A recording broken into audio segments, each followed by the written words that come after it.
What is logic? We're going to talk about it on today's podcast. Hi, my name is Michael Johnson. I'm a ballroom dance professional, a life coach, and a peak performance expert. I'm part of a group of motivated people who are dedicated to attaining emotional mastery and unlocking our full potential. We've realized life is a dance. The ups and downs can spin you out of your mind, but it's time to take back control. It's time to become a lifer. We don't believe others are responsible for how we feel. In fact, we don't believe anyone can make us feel anything. We are a new breed of overachievers. Emotional mastery is our journey, and unlocking our full potential is the key. Welcome to the journey. We are lifers, and this is Magic for Life. What's up, everybody? Michael Johnson here with the Magic for Life podcast. Thank you so much for joining me today. And if you haven't already, click that subscribe button so that you can get notified when we release new videos. We want you to get all of the amazing content that we're putting out, and we'd love to hear back from you. So click the subscribe button, click the little notification bell, because if you didn't know, if you don't click the notification bell, it doesn't notify you. I mean, crazy. You might get it. It might show up on your feed here or there, but click that little bell. Make it look like it's vibrating, whatever. Anyway, and if you like the video, go ahead and click like over there and share it with somebody that you know needs it. So let's talk about logic today because, hey, I'm the emotions guy, right? You'll hear about emotions all the time. I talk about it on the podcast. If you haven't followed me on Instagram or any sort of social media, we're constantly posting about emotions. Guys, I love talking about emotions. I love dealing with the core. The absolute core is your emotions. Well, how do we know that? Well, all sorts of reasons, but we have to give things meaning. So we have two primary questions, right? And the two primary questions are simple. What does this mean? And what am I going to do about it? All right, that's simple, right? What does this mean? What am I going to do about it? Well, so all of a sudden somebody takes a pen and bops you on the head. What did that mean and what am I going to do about it? Well, depending on the situation and depending on what's going on and your rules that you've set up in your world and your life, sorry, I just hit my mic. And depending on the rules in your world, you decide what that means. If I'm your coach and I bop you on the head, you might go, oh, okay, what's the lesson? So you have a different perspective. But if somebody you don't like comes up and bops you on the head, you might like take up arms and go, okay, I'm ready to fight. Let's go. Ready for this, right? So you have to really believe in something. You have to have some sort of education or teaching or beliefs. And what you do is then you take into account, what does this thing that's happening mean? And then what am I going to do about it? It's pretty simple, right? So that in itself is a little piece of logic. If this, well, then that means this, right?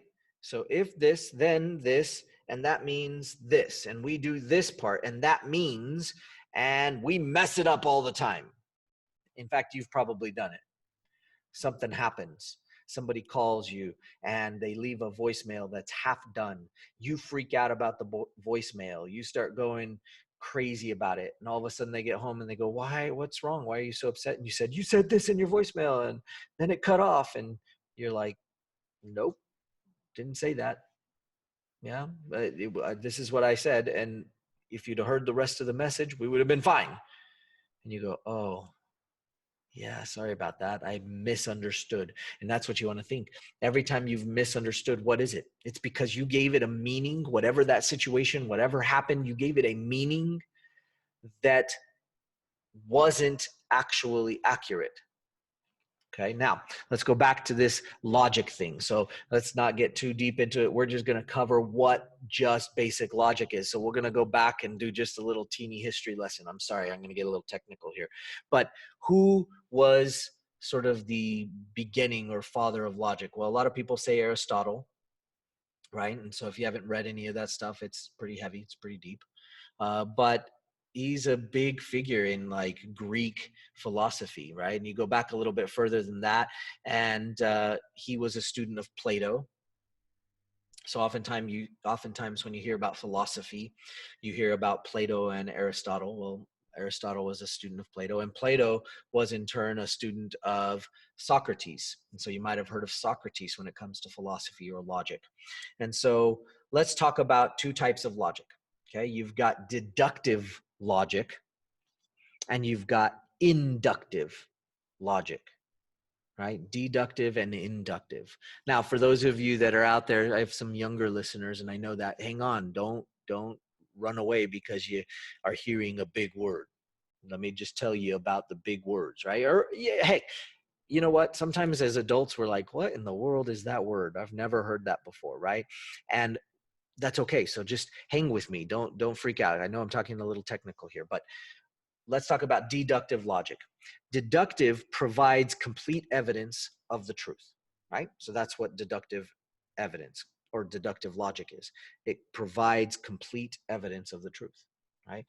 And let's go into that just a little deeper, just because it's hard to get all of the meaning of it, right? So you can look it up on Google. I just pulled up a cool one of the cool descriptions. There's a lot of great things out there that you can look at that are wonderfully written up. So I'm just going to read one that I liked. Deductive. This type of reasoning provides complete evidence of the truth of its conclusion. Ooh, right? It uses a specific and accurate premise that leads to a specific and accurate conclusion. With correct premises, the conclusion to this type of argument is verifiable and correct. Okay. So again, younger listeners, I'm sorry for using the big, crazy words and stuff. So just hang with me. And those of you that are older, if some of that is still like new to you, it's okay. That's why we're talking about it. So let's get some examples of what deductive and inductive, or well, we'll get to inductive in a second. So deductive logic. I'll give you an example.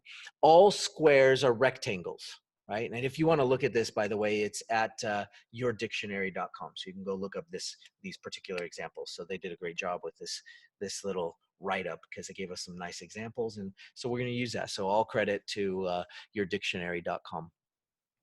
And so this first one is all squares are rectangles. All rectangles, therefore, we know have four sides. This is deductive reasoning, right? So all squares are rectangles, right? A square is equal sides, right? And since all squares are also rectangles, okay, then all rectangles, if we start talking about rectangles, have four sides. All right, awesome. Now, logic, therefore, tells you that all squares have four sides. Okay, that's great. All squares are rectangles. All rectangles have four sides. So if you know rectangles have four sides, then you can say all squares have four sides. That's deductive reasoning, right? Let's do one more of these real quick, and then we'll get to inductive. All dogs have a sense of smell, right? Okay, great. All dogs have a sense of smell. They use their nose. Bailey is a dog.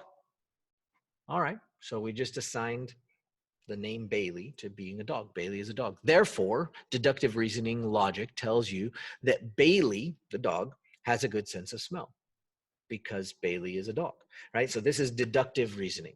All right, well, there's some more. There's some lovely examples there. You can go look it up if you want. Next up, let's talk about inductive reasoning. Now, deductive reasoning, shortly put, is reasoning from the bottom up. All right. But you take some specific information and then you make a broad generalization. Now, the problem is it's a generalization, but it's still logic. Okay. We still are logically coming up with an idea or a solution, and it's generalized from the bottom up. So let's take a look at what that actually is. Now, I'll read you the fancy definition, right, of that they put. It's pretty good. I like it.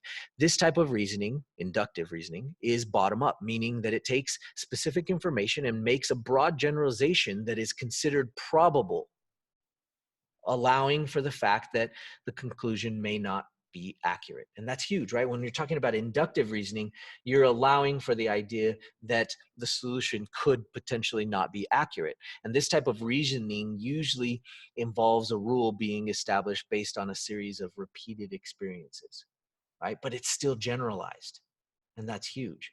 Now, for those of you that are going, holy cow, over my head, just watch it again. Just listen to it again, okay? And it'll make more sense. You'll understand it a little bit better, okay? But let's get some examples of that because that'll help a little bit. So we talk about inductive logic, right? So here we go. We'll read this first one. Every 3-year-old you see at the park every afternoon spends most of their time crying and screaming. Okay. Your conclusion is that all 3-year-olds spend their afternoon screaming.